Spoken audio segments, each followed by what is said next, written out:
Topic 1, linear versus exponential. Okay, so here's a table. And what we're going to do is we're going to identify what kind of change is happening here. So if we look from row to row, I notice that the numbers are getting bigger. So this tells me I'm either adding or multiplying if the numbers are getting bigger. So am I adding? Let's see, 3 plus what would be 6? Ooh, that would be plus 3. Am I adding 3 again? Oh no, I'm adding 6. Oh, here I'm adding 12. So no, I'm not adding the same thing every time. Let's try multiplying. 3 times what would be 6? Oh, 3 times 2 would be 6. Look, 6 times 2 is 12. 12 times 2 is 24. Okay, so first I'm identifying what's the pattern. And the pattern is that I'm multiplying by 2. Okay, so this is an exponential function. Exponential is when I'm multiplying. Linear is when I'm adding. And honestly, don't worry about quadratic. It's just like a crazy little patterner. So we don't need to worry about it. Okay, so this is exponential because I'm multiplying. If I have an exponential function, the format of the equation looks like this. This is the starting point.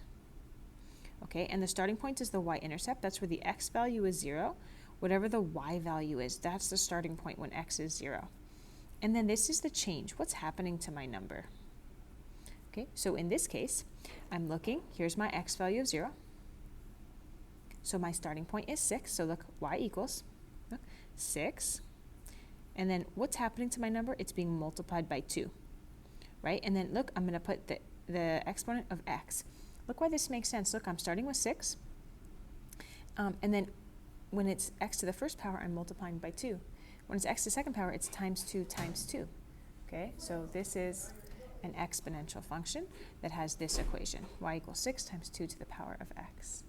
All right, now here, let's take a look. Remember, we're identifying the type of change first. Okay, here I notice the number's getting smaller, so in that case we'd be either dividing or subtracting. And here, I right away notice that 23 is prime, so I'm not dividing, right? This is, I'm taking away 4, taking away 4, taking away 4. So adding and subtracting, that's linear, right? Remember, this is going to be adding, and that's going to be the same, right? It's also going to be subtracting, because this is the same as, look, what this is the same as is adding negative 4, right? That's the same, okay? So for linear, my equation looks like this, y equals mx plus b.